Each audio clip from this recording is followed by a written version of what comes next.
Pelikaka bisoni ostokufa mutu atikala tepo tozomona lokolo ndireti lukuteleki ma miso ezame mobala lelaka te basi na motema réponse akopesa biso ezali kaka yondo kobongisa mboka oyo po tozomona mboka yango banda élection esalama likambo moko ya malamu eza te président oyo azobukonzi soki azalaka président soki azalaka nani o toyebi te elo etikali ezaka batya mura na FARDC baya babakisama awa po tous les sortes ya bavoleur baza awa batie bango awa na rompanga ba te fo nane ya totanga bula fufu tongomoli ya totonda te.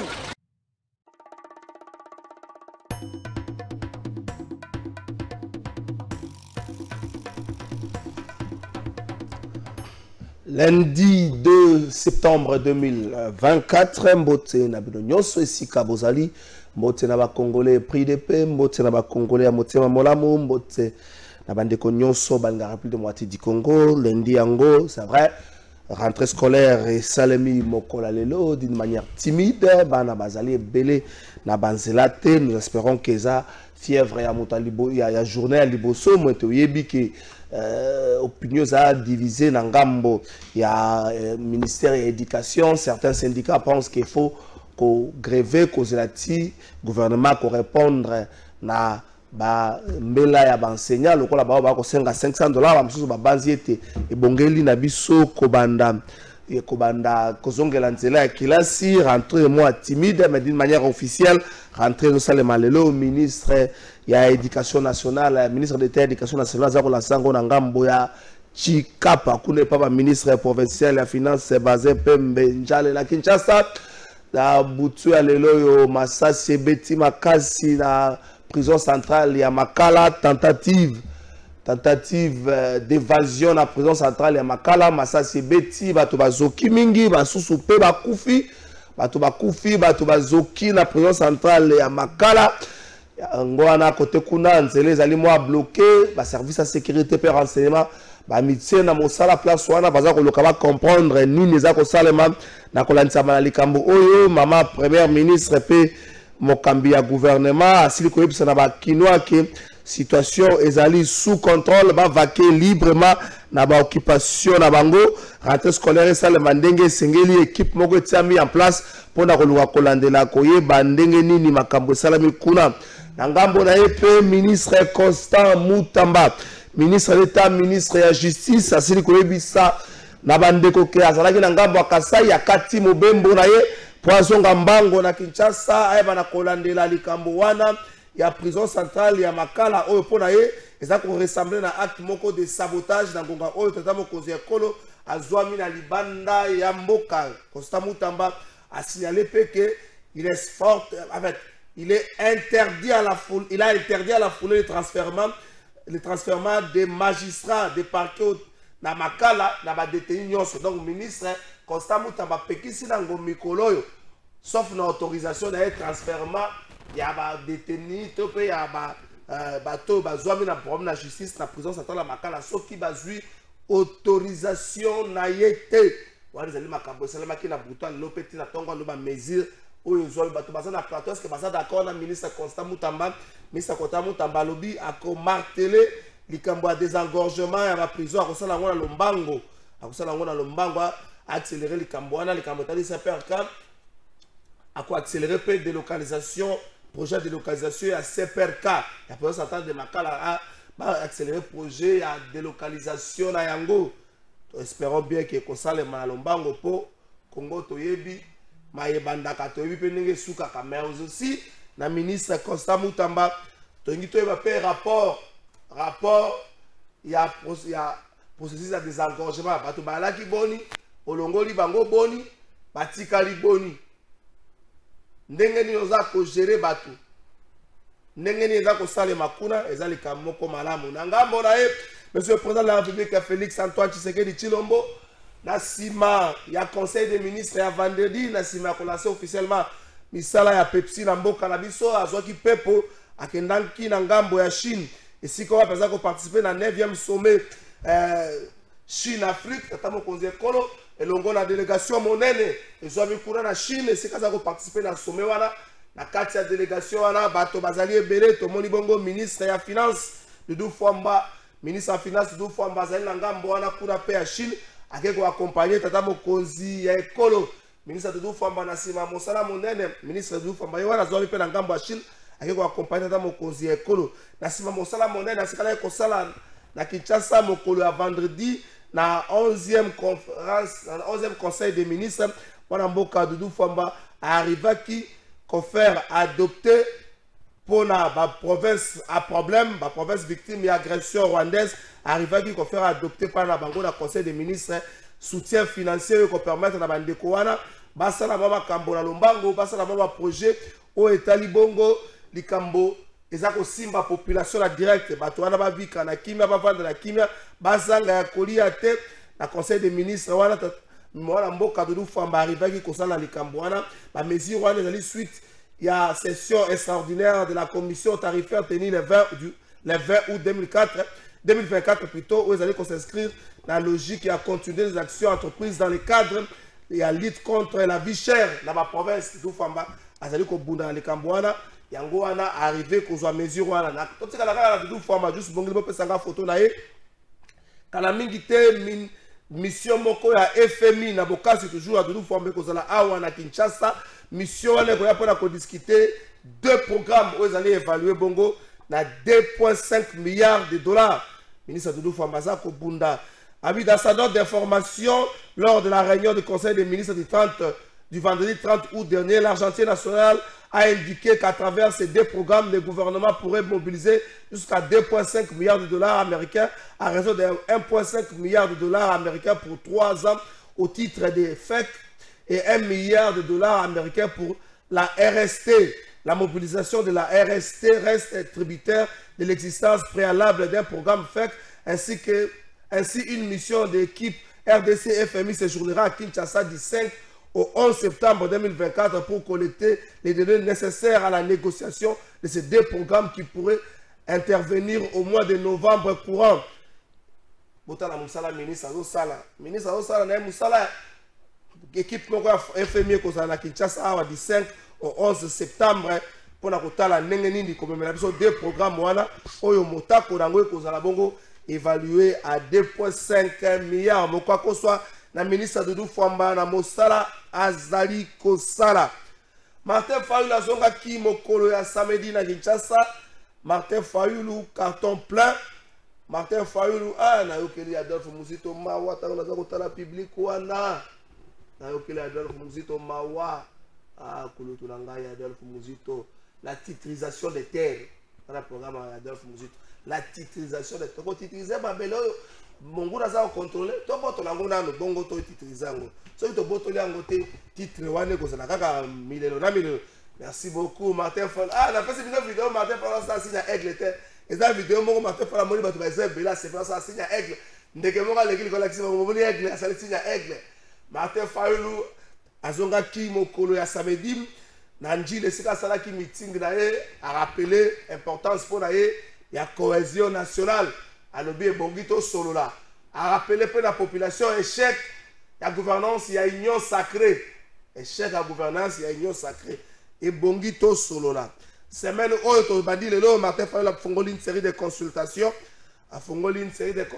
pour na koyamba bandeko basala moi briefing ali kamboni ba kosola malobi ya kozala akozala facilitateur parce que vous allez partie prenante et c'est que kopesa sango na moto moko oyo bato bakopona oyo tata mokonza kotia na ordonnance kopesa sango na moto moko azana probité morale moko malamu oyo kopesa sango pasteur oyo pasteur Mugisho Baraka te Baraka Mugisho oyo kopesa sango boye et rateka ka boye binenge pasteur asukaka Martin Fayulu ko bana base Martin Fayulu merci na nengo bani ba consultation de manière officielle pour mokolo na trem na Faden House na boni ba jeep moko ba ketch na ISA noir bato baza ko batama matabazonga bakote pa na talibo na moni kuluka nga moko politicien na boye ko tanga kombo na ye lokola banero di manière officielle boko tapo na ngai na tanga kombo kulutu wana. Merci na yo mwana mboka Martin Fayulu. Kata anniversaire ya plateau de vérité lelo to mutu ganya moko pa kozala mutu liboso ganya ka zali mutu abandal lelo ganya moko pa kozala to ba zo futa ba frais scolaire ya bana bazana na école primaire te po bana bango bazali régime à gratuité. Donc, il faut faire scolaire à Bana, classe à l'école. Intervenant, participant à l'émission, de reposer ma question de culture générale. Quand on a monté Jeanne d'Arc, on a posé dans côté. Smart, Patrick, quand on a monté Degokao, on a posé dans côté. Degokao, c'est une histoire erronée. Quand on a monté Jeanne d'Arc, ça ne nous intéresse à rien. Tout le monde a Kimbango, tout le monde a Banani Yosso, Batmarobenga, tout le monde a Mituna, moi on a gagné. Tu as foutu la bango, Minerval, tu as gagné 4, tu as déjà monté les 3, depuis ma maman, tu as gagné ni Toko Pona Bango. Général Blaise Kilibalimba suspendu depuis le samedi. Il y a mon conseiller à Léni. Général Blaise Kilibalimba suspendu pourquoi? Le dossier Oyo. Il y a le dossier Oyo ambassade de France. Mokanda Oyo. Au magistrat Salaki et Kendaki est pas na yete. Et Kendaki est pas la police de parquet. Mais tant que de quoi là va opérer, tant que le service est contrôlé, quand les policiers ont un Mokanda, ils allaient signer par le général Kilibalimba. On va suspendre. Ils appellent un dossier à mi balé, un dossier à Ndeko force du progrès, immeuble à Kamoul Inker. Voilà deuxième dossier, mais général Kilibalimba va suspendre. Est-ce que ça te makambo oh Joël qui t'enga prévenu la tourne kaka. Joël qui t'enga prévenu aussitôt ça va suspendre. Bandangambo ya IDPS, je n'ai pas eu la suite, il y a meeting, il y a Augustin Kabouya hier, mais mon collègue à samedi, moi la Mboka de Obizou va présenter un programme d'action comme nouveau patron et à partir après un programme d'action programme qui a accepté va promettre descente ou bien encore conquête il y a siège mon collègue le 7 septembre et vous allez samedi et vous allez samedi le 7 septembre va promettre descente total on va ça la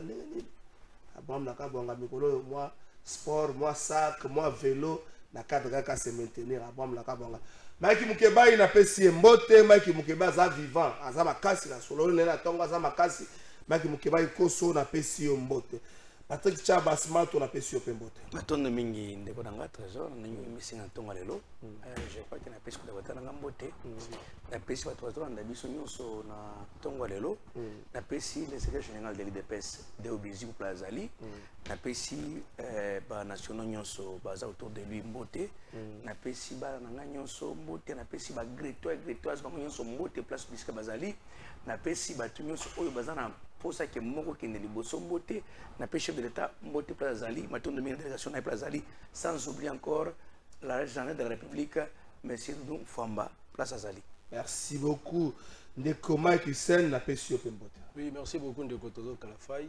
Merci beaucoup à co-débatteur Nanga Smart Chaba.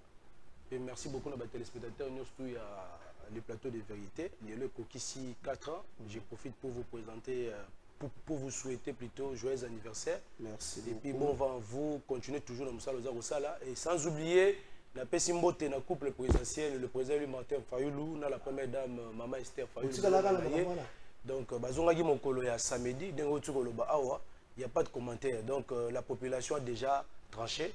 Donc, Mouto Nyos Toaza contre la cohésion nationale, entre guillemets, Azali, Rwandais. Donc, c'est ça. Non,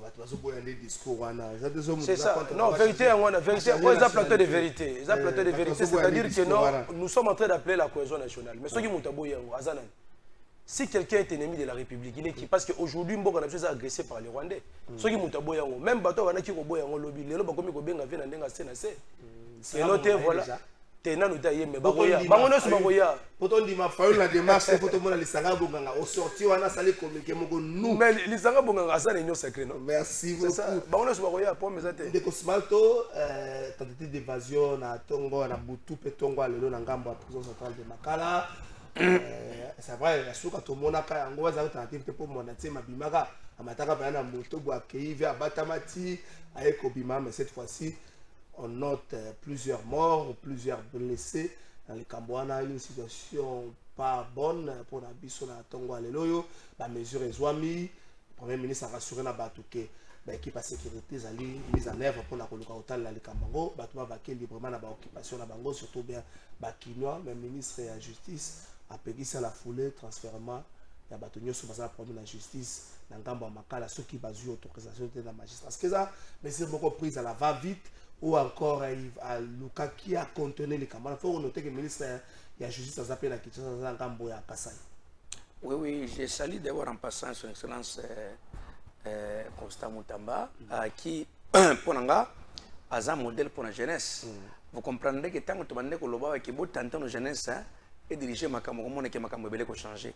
Au moment où que l'avenir à l'objet ça pour la jeunesse, moi je cultiver dans le mental et non la jeunesse qui va tambouriner. Ma caméra, les lois sont totalement ministre pour le moment, parce que la 3, où baza à la hauteur. Nous avons Constant Moutamba, nous avons l'Argentier Doudou Famba et nous avons Jacques Chabani. Mais pour le cas de ce qu'il y a Constant Moutamba, je pense à Zaki sur place. Les simples faits à Zokata voyage à Yamangu Awa. Je pense que parce qu'ils ont une attribution réellement ni les kaki nakati.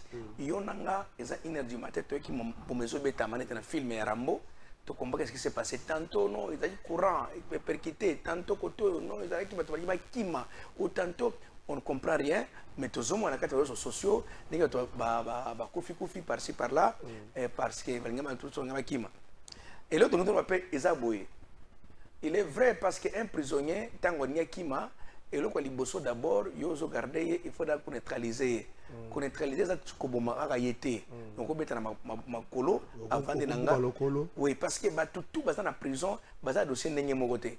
Mon cousin a une détention préventive, à la peau, qui ne peut juger, à tout mon aïe. Mon cousin a battu pour transférer kuna. Non, on est dans la chambre de conseil, mais on a qui ne peut samba.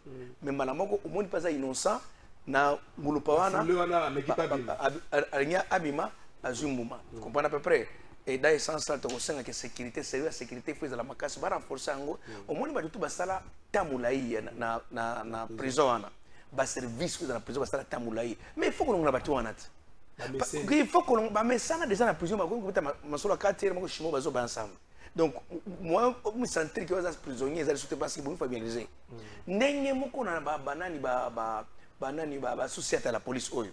Au comment na que na société à la police, au moins que yé mon commandant za na vendre zo azo melati champana na kolona. Mais soit comme les camarades, ata salimbe baskoyo. Yebi sanga sécurité ko ki usale mawana. Jacques Chabani checkist. VPN na ko senga yo na tour oyo. Bon me construire que na société batuba qui commandant qui na société à saler au moins une affaire il y a 4-5 mois balongoli ba chemusu. Mais mutu avandi na société et comme 10 ans et commandant qu'on a na vous cité pour moi ça va 15 ans a tchekutu na kacho na mousse na nini radio na TV et comment on est tinda qu'on mais c'est-à-dire sécurité aux asko wapi mais place qu'on a la sécurité makaza na place il y a makala na prison na prison tout ça na ngoba ndolo tout ça là il faut qu'on renforcer ces services à kosakanate na ko changer ba baza na kachwana mais na c'est pas parce que ndeko nga Mike Mukebai il est en vie mais je comprends pas pourquoi traîner sur l'eau on a c'est mon bras droit je salue encore les Jemka Mantada c'est Jamal Kaboun je pense qu'il y a vivant Zapa Mbolaye encore le comment toujours en bonne santé Mantada c'est Van Nakaka un jour à Kobima vous avez inquiété la partie dans le bama na ndenge nini na ndenge nini tangilanga na statut ya parti même la loi mère de la République au balobi que non kotanga mutote non na zoye bisa na ngana za la redevable te na IDPS na za redevable te je répète encore na za redevable te bango ni ba redevable ipananga donc nazaka redevable te pas Kabuya et pas Mkonzamboka te non non moi je suis le gars du temple séquediste il y a bord batikela biso na direction moko pour mon Mkonzamboka c'est séquediste et Kabunda séquediste ba qui tous ces gens nan Kabuya azape séquediste on a comprendre que c'est vraiment séquediste Mike Isen l'institution à Tongo la présidence centrale à Makala qui la mesure ministre a zui annoncé même recourter voyage na Ngamba Kasai à son Ngamba la Likambango mais à la foulée cette mesure d'interdire tout transfèrement il y a prisonnier la présidence centrale à Makala si ce n'est autorisation là est-ce que c'est une mesure prise à la va-vite est-ce qu'il fallait un peu comme en terrain ça s'enquérir la situation et puis il y a évasion c'est pas une première mais qu'on a aussi évasion pratiquement la prison belé à Congo pourquoi Makala Koya avec cette mesure. Ouais, merci beaucoup Ndeko Trésor Kalafay. Quand je vous avais dit dernièrement ici que nani ministre au besoin féliciter ministre de la justice Constant Moutamba donc azo sala ba théâtre na et c'est du folklore en fait ce qu'on tali bien c'est les tombeaux blanchis mais na katuana donc eloko malongo ezate makambo to moni lelo na prison makala tozela kaka ba conséquences et comme pour na tozo ba mibanini comme ba mesures préventives. Or on pouvait déjà prendre des mesures préventives avant. Pendant 6 ans au pouvoir, Tshisekedi n'a construit aucune prison. Pendant 6 ans. Vous parlez de désengorgement, oui, c'est bon, on est d'accord avec ça, mais combien de prisons que vous avez construites? Parce que vous ne pouvez pas commencer à faire sortir des prisonniers comme ça, parce que vous voulez désengorger. Aujourd'hui, la criminalité est en matière de sous. Bakuluna o bakangaka. L'air basali désengorgement, curieusement, basali banda.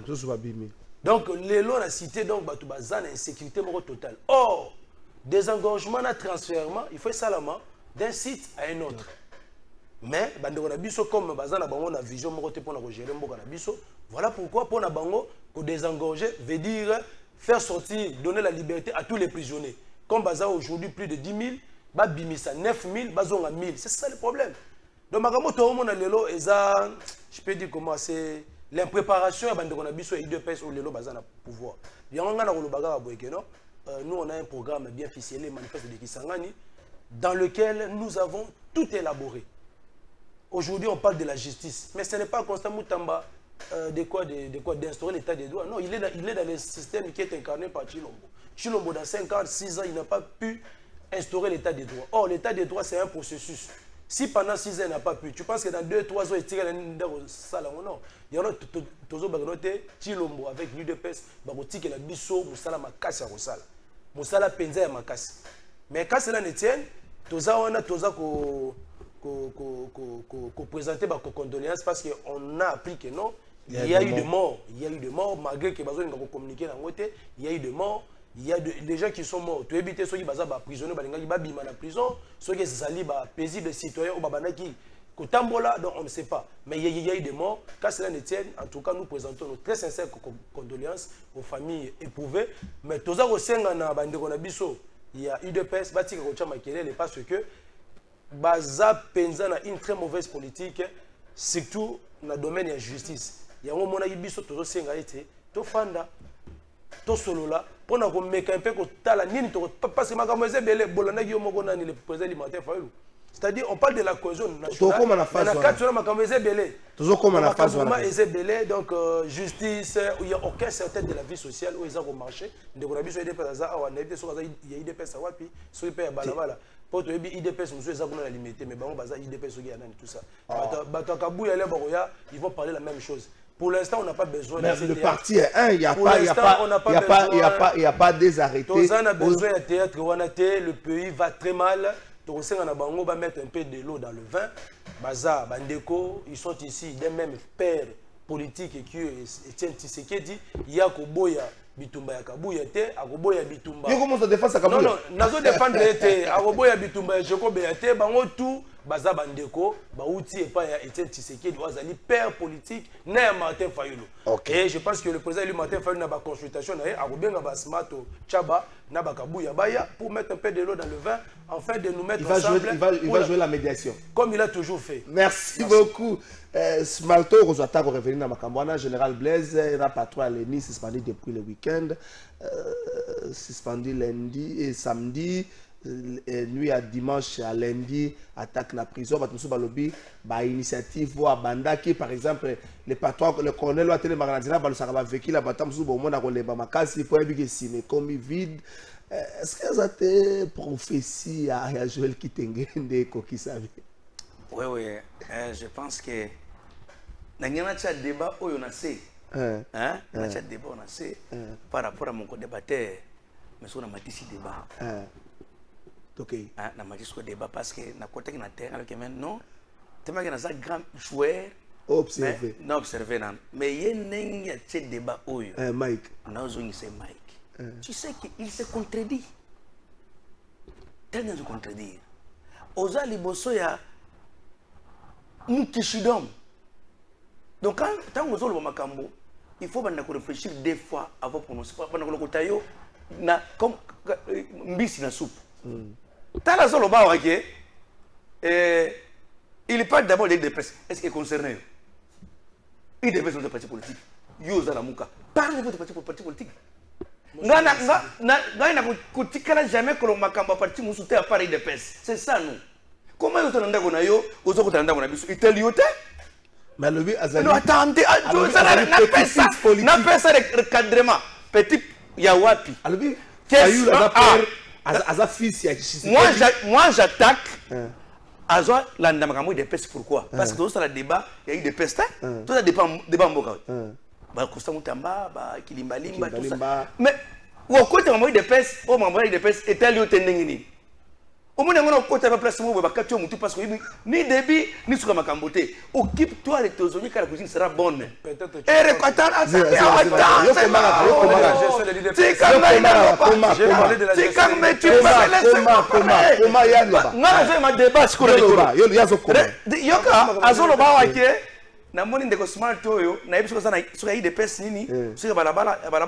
oui, des personnes qui sont limitées. Après, il change encore lui-même. Que Bangonyon, Sobazaba n'a pas mon corps. Il y a recadré. Il dépend des ça, mon corps. Mais il nous dit. Et puis regarde, il dit l'enseignant, non? Est-ce qu'il dépend de la Kaboué? Mais je me demande, tu enseignes où? Attendez! Moi, je t'ai pas dit que je moi, je t'ai pas dit que je suis politique, non? Oui, bien sûr. D'apposer Moutouna. Il dépend de la Kaboué. Tu comprends? Papa, si vous êtes comment? S'il vous plaît, comment répondre? Ça, c'est pas le débat.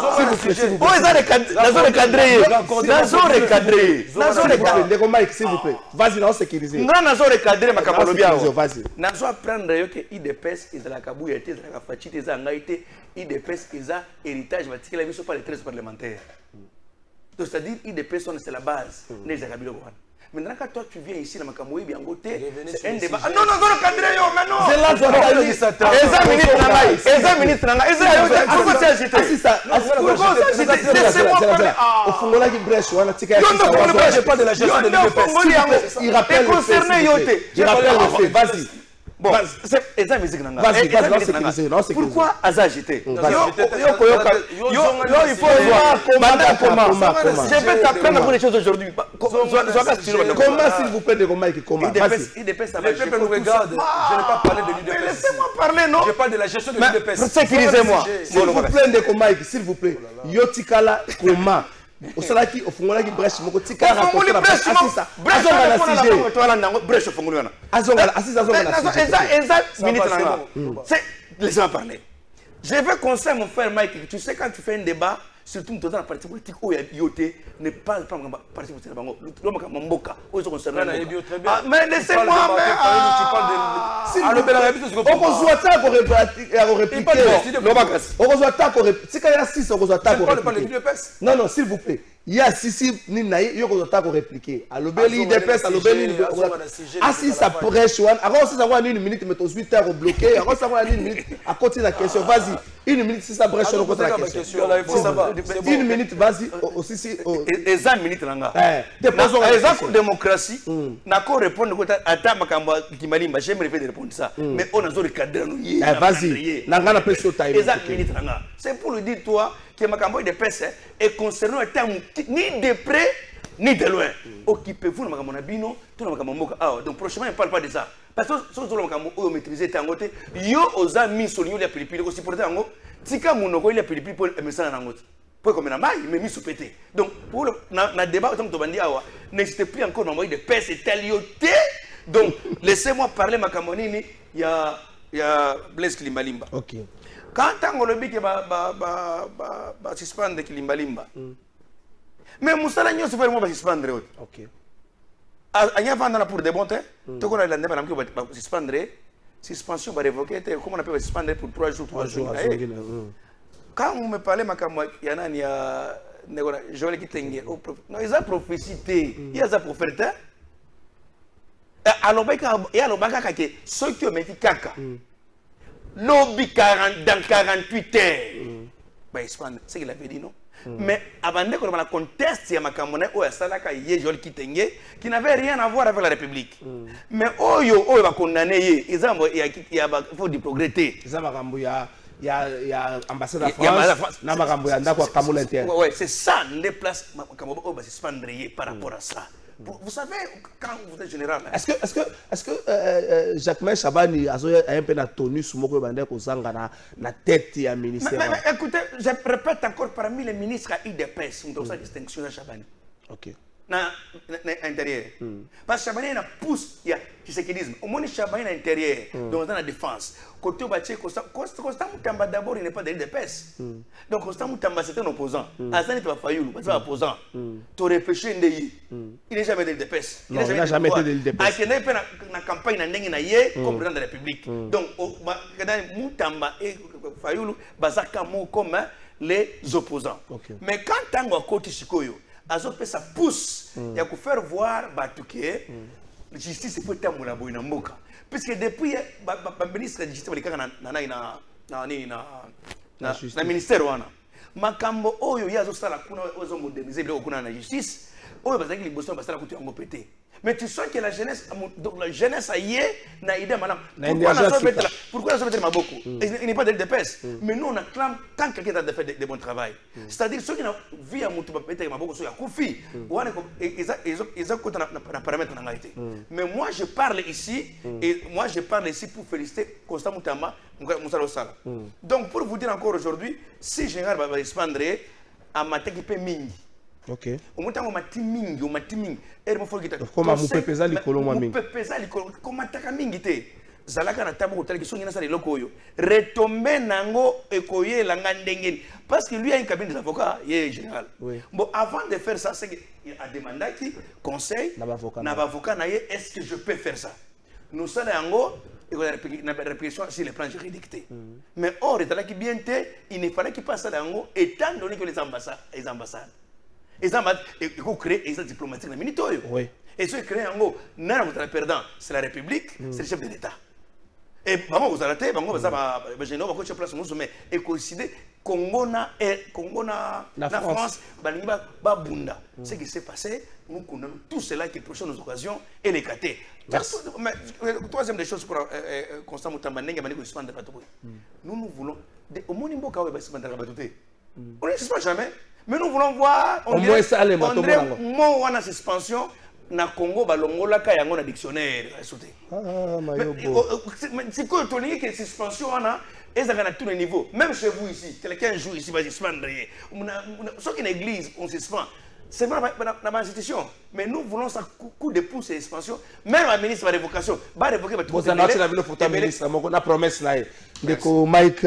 La suspension générale parce que Limba, certaines organisations, la société civile, le lobby, et là où il y a un coup de pouce, il y a une suspension, il fallait peut-être voir, mais il y a révélé un peu de comme par exemple cette histoire, cet incident dans l'ambassade de France, il y a quand même un problème sérieux, Dieu soit loué que ça a été géré d'une manière sage, cette suspension générale parce que Limba, est-ce que au Kata, pour soi qui n'a pas dans la tête de la ville, professeur Kinshasa. Oui, merci beaucoup de votre réseau Kalafaï. Les téléspectateurs, ils ont compris entre moi et Ndekonabiso à IDPS qui est agité.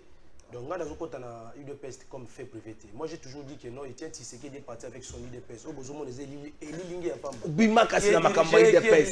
Parce que dans le passé, lorsqu'il y avait la crise au sein de l'IDPS, du vivant de Tshisekedi, la personne qui a joué le rôle de bons offices, Atouna Jacquemin, c'est le président Martin Fayoulou. Quand je lui ai dit que non, voilà, vos problèmes là, c'est qui n'a humilité. Kabouya, secrétaire général et il allait trouver une solution pour eux. C'est un fait privé, ça ne nous concerne pas, le peuple n'est pas concerné dans ça, donc il ne puisse plus revenir. Je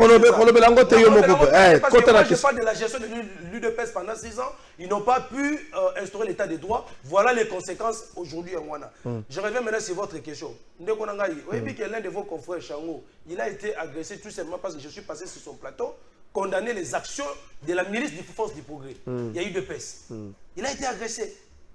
Aujourd'hui, comment dirais-je, Blaise Kilembalimba, moi je suis parmi les gens qui l'ont félicité. Par rapport à démantèlement, il y a milice à Force du Progrès. Certains basent en prison, mais la majorité de cette milice-là opère encore. on doit les démanteler jusqu'à leur dernier retranchement. Parce qu'ils sèment la terreur. Ils sèment la terreur. Je vous rassure, ni qu'était la vigilance, ni qu'était, comment dirais-je, la surveillance, les 31 août, il y aurait eu des incidents. Là, je vous rassure, ils ont attaqué le terrain. La milice des forces du progrès, ils sont venus, mais ils se sont rendus compte que non, voilà, allez-y jouer avec des petits politiciens, tout ça, mais pas avec le président Martin Fayulu. On a répondu coup sur coup. Le général Blaise a été suspendu le samedi. Pas de problème. Moi, je vous parle d'abord de la réalité. Parce qu'aujourd'hui, ne parlons pas d'une suspension pour ceux qui doivent qui ambassade, tout ça. Non. Est-ce que c'est lui, en tant qu'officier, pour aller déguerpir une personne, il doit avoir l'autorisation, n'est-ce pas, du parquet? C'est ça. Mais est-ce que Blaise Kilimali, il s'est réveillé le matin, il dit, je ne vais pas déguerpir tout ça. Il y a une décision. Ezaki a adressé la police de parquet. Je te donne les éléments de la police de parquet. Ok, pas de problème. Mais moi, je suis en train de dire que non. Ça sent mauvais dans cette suspension-là. Ok. Na côté na carte, parce que je n'ai pas des éléments. Mais dans le cas de voilà, Blaise Kilimali m'a dit à Zaboye, na ndenge tout le monde m'a cambozo kende, ba komi ko lukaye, que no ba tche mupanzi, parce qu'il commence à faire mal. Et nous, la population congolaise et la population quinoise en particulier, tous les gens de la dossier de près. Parce qu'aujourd'hui, Blaise Kilimali est devenu la cible principale de la ministre des Forces du Progrès. La cible principale de l'UDPS par rapport à ce qu'il est en train de faire comme travail. Et nous demandons à la police en tant que force de l'ordre, même si le général Blaise Kilimali n'est pas là, il ne faut pas céder aux intimidations, il ne faut pas céder aux ordres mal donnés de la part de ceux-là qui gèrent ou qui ont les passeports du pouvoir, de faire en sorte que la quiétude revienne à Kinshasa. Parce que ceux qui ont dit et que Blaise Kilimali m'a accueilli, un autre général peut-être sous les ordres mal donnés, je vous rassure que non, la ministre du Force du Progrès va encore opérer et là je vous rassure que ça sera encore plus pur et plus grave. Tosengi dans la police et Tosengi dans les généraux, surtout, Bambasala Makasi, parce que je vous ai même dénoncé dernièrement ici qu'en dehors il y a Gramalik, en dehors il y a Barré. Il y a encore d'autres bastions, il y a la ministre des Forces du Progrès. Au sein de la force, au sein de la FIKIN, il y a la ministre des Forces du Progrès à l'intérieur. Moi, je sillonne la ville de Kinshasa 24 heures sur 24 et puis dans les 24 communes. Les informations que je donne ici, j'ai des preuves, j'ai des éléments. La force du progrès, sa milice se trouve dans l'ancêtre de la FIKIN et ils opèrent nuitamment et ils sèment la terreur. Merci beaucoup. Nous avons une question à rentrer scolaire pour tous les gens sur les Kamoko. Ndeko Smalto Patrick Chaba, Ndeko Mike Christian, bota la photo. Bon, ça la photo à transport téléphérique. Transport téléphérique, comme le ministre va vendre boyer, transport téléphérique, transport à l'école, il faut t'amener en courant. Il faut t'amener en courant. Bota la photo là. Juste bongele zali. Ezali hein. Juste bongele na pèse sur photo à transport téléphérique, au Dieu en na téléphone na yo juste. Ah, ba pèse sur photo. Et non là que ça n'a pas juste ba mon numéro na yo. Ba pèse sur photo. Ah, soit il faut 4 sous qui m'amouquent. Quand vous sous qui sont compliqués, tu vois la transport téléphonique, bon monango, bota la promesse à ministre, mon ministre Guy Luandomboyo, na vérifier na attribution na likamba transport téléphonique et côté aménagement du territoire ndenge nini, masala ki yango. C'est l'incompétence. Asala ki yango. Clovis alati nango pa na tinango pa na et pas à Clovis. Merci beaucoup Clovis. Transport téléphonique na autour na bino, rentrée scolaire un peu timide avec tout à makambo ya cohésion, il y a des démarches à Martin Fayulu, rentrée scolaire un peu timide comme d'habitude le premier jour ils à la Rabongo, ba ne belé ba kenda kate moi moli moi vacances na bango nyonso, mais il y a des opinions na kati ya PST, bato bazo kanisa ke c'est qu'il faut l'État honorer l'engagement à $500. Au cours de l'année, bongo toko tient l'État pression. Mais bateau bazo kansa va vendre l'État honorer raté andi maka mazaki dianfuka. Mais non, je pense que rentrée scolaire c'est bien parce que ça l'a mis une date qui est prévue. C'est une chose. D'ailleurs, tu as je crois que partout, il y a toujours que ceux qui va bandir débat et bandir école, il y a toujours timide après je crois que la prochaine et comme est-ce que bien oui enseigner bazar a raison quoi parce que bango ne va prendre biso bazar a raison pour déclarer mon bango pesa mon bango parce que il est vrai l'état d'Agidi en Fouga c'est vrai mais avec le ministre Doudou Famba je pense qu'il peut jeter un coup d'œil enfin qu'il va enseigner nos amours bango ce qu'il faut mais ce qu'on veut encore demander encore ministre le ministre de l'éducation nationale il faut minerva les années na franc congolais. C'est bien beau. Est-ce que suivi Zalagi? Atindaki banani pour pas faire. C'est ça qu'on appelle le ministre dans d'autres sièges. Basali Banda. D'abord, je remercie M. Tata Ngolobaki. Il faut remanier le gouvernement au mois de janvier. Moi, déjà, je suis Moussika, quand en décembre, tel un niveau. Donc, au vent dans le bureau, au Mélinayo, au lié, au tondi, au commis, au bois équipé. Mais nan n'a pas suivi parce qu'il colle tout. Ils ont un dollar. Au moment que l'être morte, il faut faire un pamba, ou la TV, qui est au coin de l'Union. Mais là où les bas blessent aussi, c'est quoi? Au moins, notre système d'éducation à Congo, il faut changer. Bana bazoko la bazolo qui non. Diego Kao. A des frères comme du frère du Congo. Qu'est-ce que ça a à voir avec Bana Bissoyo? Oh, Égypte antique, Égypte. Qu'est-ce que ça a fait à voir encore na Bana Bissoyo autoboti au Yasikoya? Au contraire, bah tu connais ta masolo. La guerre d'agression. La guerre d'agression est. Opération turquoise. Par exemple, Simon Kimbangu, la camisa histoire, Bamisiri, Kimpamvita, quand même c'est l'histoire de notre pays. Vous ne trouverez jamais en France tant l'histoire est décédée. Ni de près, ni de loin. C'est pour ça qu'on a passé Napoléon Bonaparte. Nous saluons le système LMD. Pourquoi? Parce que est belé. Parce que tu fais aux autres 5 ans de licence. Il y a aux autres droit, comptabilité au salaire. Au jury cabinet. Et comptabilité, quoi? Ouada. Non, Ouada c'est bien beau pour les juristes. Ouais. Et d'autres cours, histoire, et droit. Et il n'y en a pas. Il y a un médecin, logique et la nini na médecine. Or, il faut ça les cours aux spécifiques uniquement pour la médecine. Spécifiques uniquement pour la droit. Avec ça, je pense que avec l'intelligence avérée. Rentrée scolaire un peu timide, mais Bazarango Bongo, Bana Baza, Mingina Banzela. Les Alarango Bongo attendons voir 2e, 3e, 4e jour encore la semaine prochaine. Mais aussi les gens décrivent moi conditions de vie assez difficiles. Yango et ça les keban est belé faut pas qu'un demain parents moi ma coquille nanute. Non, la rentrée scolaire n'est pas effective parce que. Elle n'est pas effective pour moi. Oui, parce que. Elle a été lancée au Kassai. Moi, je suis parent. Je peux vous rassurer que moi, je suis ce que les enseignants disent. Les enseignants, les ministres de l'éducation nationale, ils ont eu des engagements avec les enseignants qui n'ont pas respecté. Les accords de Mboudi, jusqu'à présent, ils n'ont pas respecté ça. Des Bibles, je crois, si c'est des Bibles. Il y a un moment qui lobby, mon collègue lobby. Ils ont fait une assemblée générale au cours de laquelle ils ont dit que non, voilà, ils commencent la grève aujourd'hui. La grève est décrétée. Donc, reprise des cours résultés. La plupart des écoles n'ont pas ouvert les portes. Et la plupart des parents n'ont pas envoyé leurs enfants à l'école. Et puis, surtout avec l'épidémie de monkeypox. Nous avons demandé que le ministre de la Bango et de la Santé ait des mesures préventives avant que classe. Le ministre de l'Éducation va mesure parce que d'abord, on pour lutter contre l'épidémie, on a PCI en côté.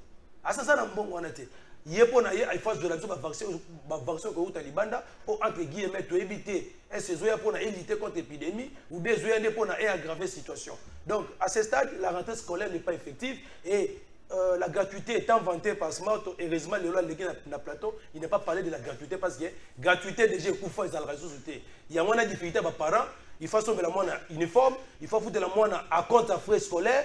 Toutes les mesures prises par le ministre Nabango, qui est avant Banda, foutre l'autre côté, c'est faux et archi faux dans toutes les écoles. Il n'y a pas décrit. Dans toutes les écoles, Bazali Kosenga avance à frais scolaires, Bazali Kosenga frais d'inscription. Donc, pour l'instant, la rentrée scolaire n'est pas effective parce que les enseignants ont annoncé leur grève à partir d'aujourd'hui. Bonjour, c'est ça qui n'a déjà. Yannick depuis météo suspension générale et yebanaki déjà le col à Kanga qui bat du progrès to yebaki il dépasse à côté kayete. Il faut pas tout mettre dans le Congo parti politique. Bonjour plateau de vérité biso awana ozone depuis dernière tentative ya coup d'état ya ba soldat ya gère batia barrière na route ya kan tchachi ils ont ça l'embouteillage makasi tozo kokate sécurité oui. C'est bon, mais battre la paix, dans nos souffrances, il y a population dans Nzela wana. Puis les Camboya prison, il faut délocaliser prison centrale. Jamais prison na kati ya cité lokola yango. Merci beaucoup ndeko na makanisi na yo. Bonjour ndeko trésor, vraiment ezo sala biso population pasi mingi pour la suspension générale Blaise ezage a IDPS pour azo linga asili sa projet na bango ya terrorisme na milice na bango nde ba lukaki comment commettre yé à côté et faire exister milice ya force de désordre. Mais Nzambe aza lobby après 2028 bango bakozonga na opposition et tokozwa Constant Mutamba de bakozwa Fimbu. Ah ndekuza eza kokana kana batu longola molimo wana. Bonjour. Après scandale, il y a force du progrès, Nangalema, un des avocats de l'IDPS avait promis à Kilimbalimba, si le ministère de l'Intérieur est à l'IDPS, tu seras éjecté. Donc, chose due, chose promise, chose due, chose faite, pitié, tu touches l'IDPS et tu es éjecté. John depuis Brazzaville. Merci beaucoup, Ndeko John. Bonjour, plateau de vérité, c'est le monsieur Criso depuis Brazzaville. Je vois que vous ne parlez pas trop sur un sujet qui est vraiment délicat, Mpox et virus. Si vous pouvez m'autoriser à appeler, ça sera une bonne chose. On va autoriser dans quelques minutes Ndekonanga depuis Brazzaville. Bonjour Trésor Bisso Awa Pembeni à prison depuis des heures. Tisiko Massa Sekobeta na prison. Tisiko ba arme lourde. Tozo ebate ezani ndenge la police ba lobby bazali na au courant. Tisiko intervention ezati papa nangai intervention c'est moi qui me place en police. Tozo bati Tisiko ti disera ezako beta kaka papa nangai. Papa, tolinga mboka. Bota la ministre. Bota la lancement projet wana. Ministre transport téléphérique. Bota la transport téléphérique. Bota.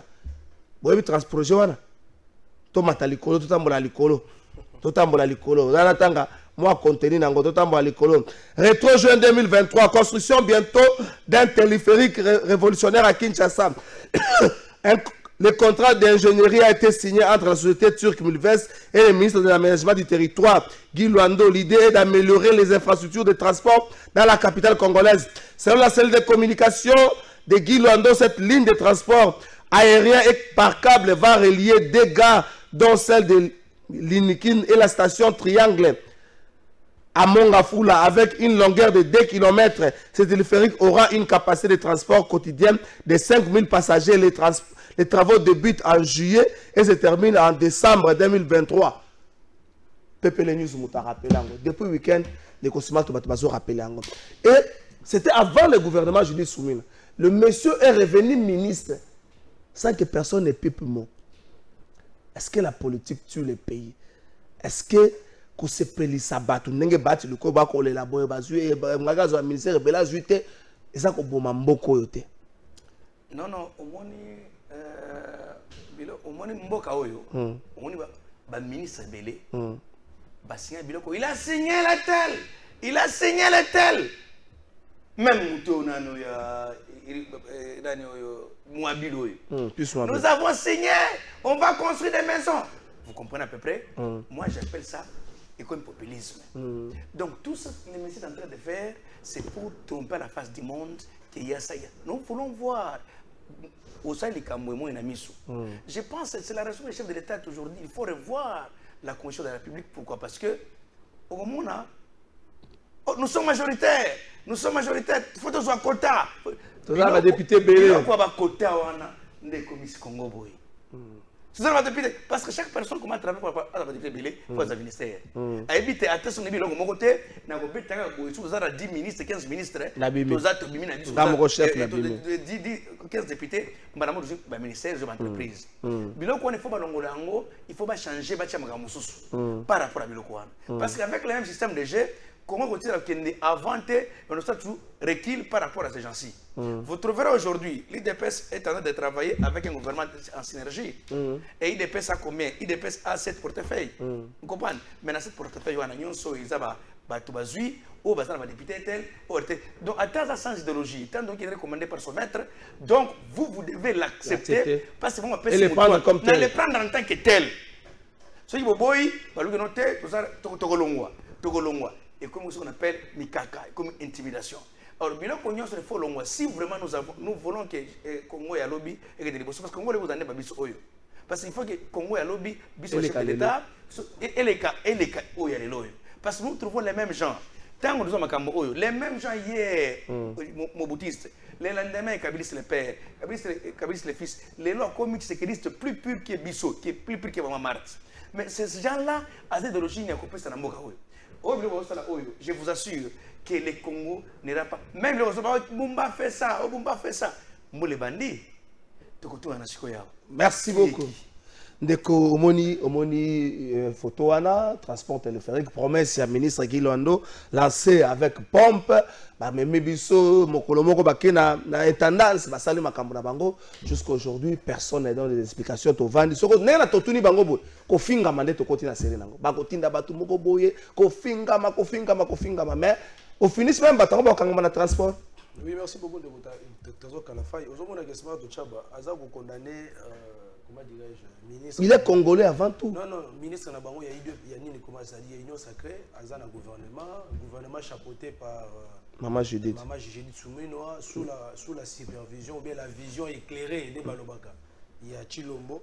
Moi, je dirais que on dit tel fils, tel père, c'est-à-dire il est en train seulement de copier ce que son maître, son chef a toujours fait, c'est-à-dire il problème il ne réalise pas. Ceux qui vont à Sali en Bongo, combien de quoi des projets de quoi des projets autrement de Kochilomba qui a posé pierre. Ceux qui ont dit que Tchao Ao et que les gars sont a posé la pierre, mais au finish aucun résultat. Il a inauguré récemment ici centre financier. Alors que les travaux n'étaient pas encore finis. Bah, il va ouvrir un centre financier de nuit. C'est-à-dire que non, il y a un régime, c'est-à-dire il y a frappe, na frappe. Donc, il va frapper Bakinois, voilà, manquette, c'est un autre, ça, tout ça. Il y a des projets sur l'aéroport. Projet n'est-il l'autre, il y a des projets colonie. Donc, il y a des projets, c'est ce que mon ministre sectoriel. À ça, il y a bon, à ça, il y a beaucoup qu'on a été. À ce moment-là, la vision éclairée dans les Chilombo, c'est-à-dire, il y a qu'à ministre manquette, poser pierre, et puis après, ton sang a vu son côté. Et il reste, c'est pas si c'est 2-3 ans, je me demande, dans 2-3 ans, qu'est-ce qu'ils feront? Ils ne feront absolument rien. Pour revenir sur ça, je vous dirais ceci, Nani Ndeko Trésor Kalafai, je vous avais dit que le gouvernement soumis, c'est le gouvernement le plus médiocre depuis l'indépendance en Bokanabiso. C'est le gouvernement le plus médiocre. Oh, en une seconde. Non, parce que pendant 100 jours, on se retourne de Kosmato, Barbagi 6 piliers. Les premiers piliers, on insistera toujours. Oh, Maman Soumi ne fera pas Bisso dans l'Assemblée nationale. Oh, ils sont illégitimes, ils sont dirigés par Ndeko Kamere, ancien détourné pour ne pas dire tout ça. Balobagi Keno, voilà, Barobanda Kosala 1,5 million d'emplois par année. Tout ça, il va calculer une année à 12 mois. Donc par mois, on va au moins 400 et quelques mille emplois là-bas. Mais jusqu'aujourd'hui, tout le monde de Trésor, Smart Tchaba. Combien de jeunes de l'UDPS qui Pamba? Congolais. Combien de jeunes de l'UDPS au Maman soumis à Pessi Bokomisala? Merci beaucoup. Bonjour. Ton invité à Réseau à Kimwenza. On fait retourner les enfants à la maison jusqu'au 15 septembre. Ah, on est école publique. Hein? Makamboyo. Bonjour, Ndeko Trésor. Ndenge général Blaise Balongoli était pas suspendre. Ceux qui toyoki force des problèmes, les sous Tokobanda Kotum. Non, Ndeko, je n'ai pas un message au Tendeko. Makambo, ananga comme ma bien na violence, c'était. Tokoyamba, 2 appels. Bandeko Bana plateau, Barotina, ma question culture générale. Aujourd'hui, au côté de la liste, Nino Yabato, Tokopesa. Tu refutes la banne à la culture générale. Tu retournes à Napoléon Bonaparte, tu retournes à Jeanne d'Arc, tu retournes à Léopold Sédar Senghor, tu retournes au Senghor.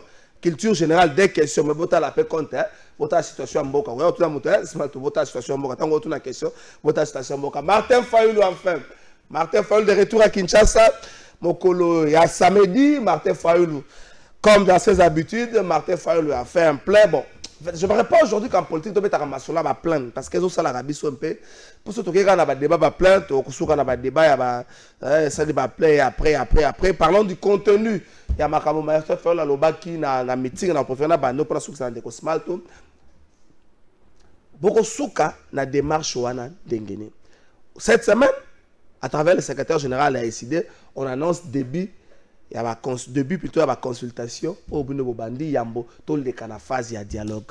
Vous consultez qui? Le CG a dit Batu Nyonso, ba limité Batu Bandeko Nyonso, il a dit Bandeko. C'est sa phrase Bandeko Nyonso parce que selon lui, pour les appeler vérité, tous les appeler sur Bandeko Bana Congo, vous consultez Batu Nyonso. Est-ce que vous avez lancé des invitations ou bien vous annoncez encore à Batu Sengeli Baya? 2 minutes. Oui, merci beaucoup de votre trésor Kalafai. l'initiative ya cohésion nationale wana euti boité quoi non parce que tokendaki na conseil national à partir na biso na mois de mars où tozwaki ligne de résolution par rapport à la situation actuelle en mboka na biso. On a fait une analyse minutieuse totali tous les aspects politiques en mboka na biso to comme on a été et loko eza ko freiner elan to pe développement mboka na biso ça la crise ya illégitimité de l'institution parce que les autres toza en face de nous d'un régime usurpateur d'un régime illégitime.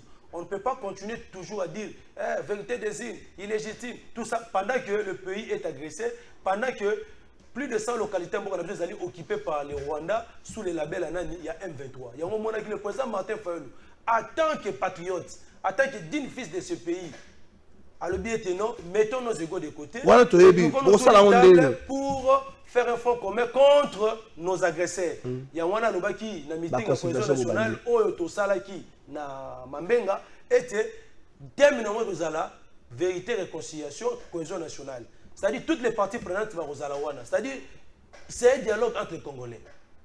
C'est un dialogue entre les Congolais, mais on ne va pas appeler tous les 100 millions de Congolais. Les parties prenantes, sont déjà connues. Même d'abord c'est un problème. Il sera là avec son union sacrée. Aujourd'hui, on n'a pas besoin de voir Nanga parce que si déjà Kabila est là, il va représenter l'opposition armée. Aujourd'hui, non mais il faut confirmer que Kabila est dans l'opposition armée. C'est ce que le président de Bango Lobaki, Ngaïté, selon son interview, Kabila est de l'AFC, AFC égale M23, M23 égale Rwanda. Donc pour nous, ils sont là dans la consultation pour Bandi Lelo. Et puis, troisième, non, Nazo Babouete, troisième partie prenante. Parce que quand je vous dis ça, tu as pas de détails. Mais Bato Baza, le chef de file, on est dans Otanga. On ne va pas appeler les Chadar tout ça pendant que le chef de file n'a pas Kabila. On ne va pas appeler les Mouzites ou les Franck Diongo pendant que leur chef de file c'est Moïse Katumbi parce qu'ils font l'opposition républicaine. Voilà, on va reconnaître un résultat similaire électoral. Président Nabongoza Chilombo. Et nous, la résistance, c'est le président Martin Fayulu qui l'incarne. Consultation au Bandi Yango.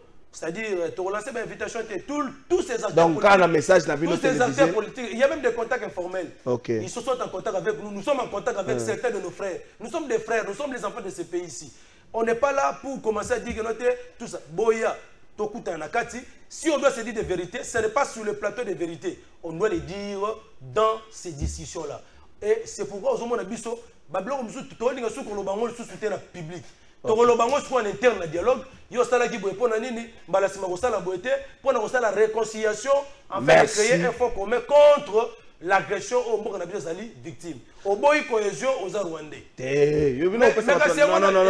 Non, tous les messages aux alliés ennemis à République. Quand le Rwandais, tu peux pas sa nationalité. Merci beaucoup. C'est-à-dire aux ennemis à République, tu es le match avec le Rwanda, c'est ça. Merci beaucoup. Vérité, réconciliation, oui. Oui, c'est bien beau, mais les politiciens doivent à tout prix demander pardon au peuple, un pardon sincère. Ceux qui pardonnent, ils ont et l'oko moko eko simate, ndeko smart yoki message à bandeko. Appel les alliés lancés. Na quoi appel quand mi balé pour bandeko pas tout na mituna. Appel les alliés lancés.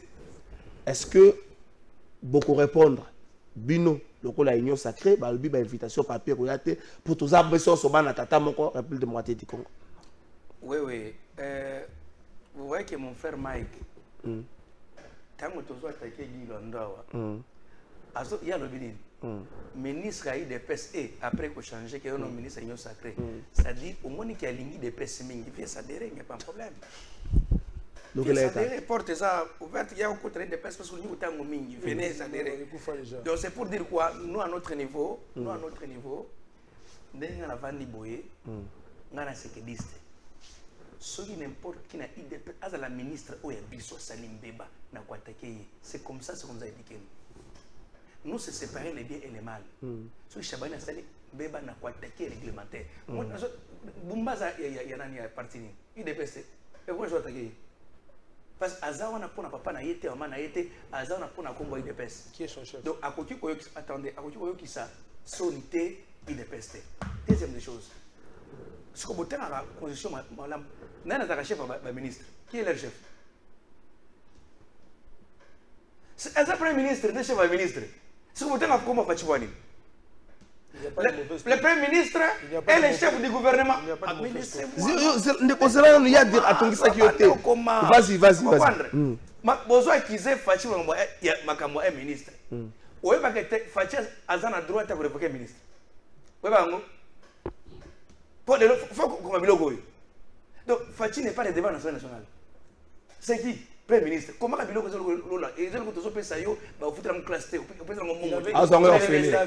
l'époque la démission de l'ancien ministre. Le président ne peut que demander. C'est ça,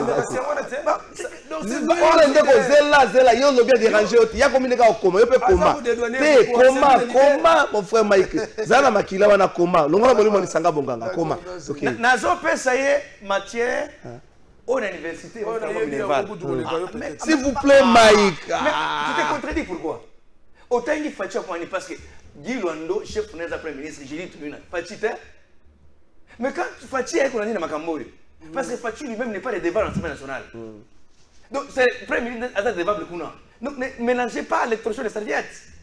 Donc, problème, il faut autant de chef du gouvernement. Qui est chef du gouvernement? Ce n'est pas Fachi, c'est qui? C'est Judith Souminoua. Donc, quand on vous apprend ça, il faut que vous avez la TV, il y a un professeur dans Makamboyo. Donc, il y a Fachi dans Makamboyo, ça va te permettre. Est-ce que Fachi a ça, quand tu es en mettre, Guy Luando, en tant que sécuriste, quand tu parles de mettre, laissez-moi parler. Pourquoi tu as dit assiste, s'il vous plaît, comme la souka. Non, nous sommes obligés de répondre. Tant que vous avez retourné, vous allez répondre. Tant que vous allez retourner, vous allez répondre.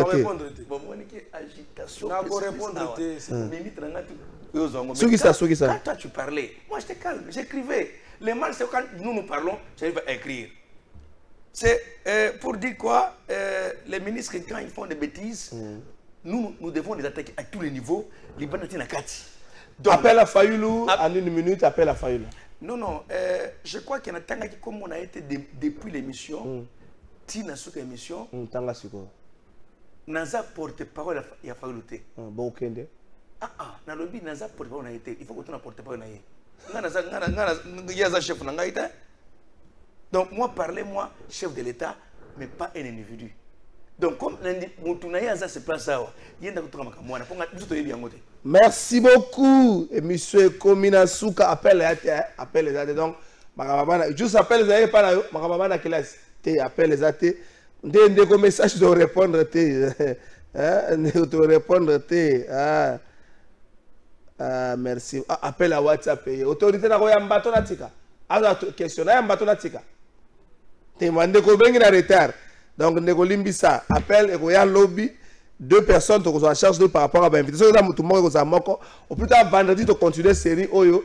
Et puis, total, nous avons fait la bande à Mini. Avant, tout le monde a déjà gagné dans la commune à Bandalongwa. À ce moment, il y a 4e des humanités. Bon, la formation, merci beaucoup, Nandeko Mike. Merci beaucoup, Nandeko Smalto. Merci, dans staff technique mobile. Il n'y a pas de Zazongi. Il n'y a pas de Zazongi. Boto, Azonga Soute. Vekenda. Oh, Vekenda Soute. Ah, média, émission Sélé.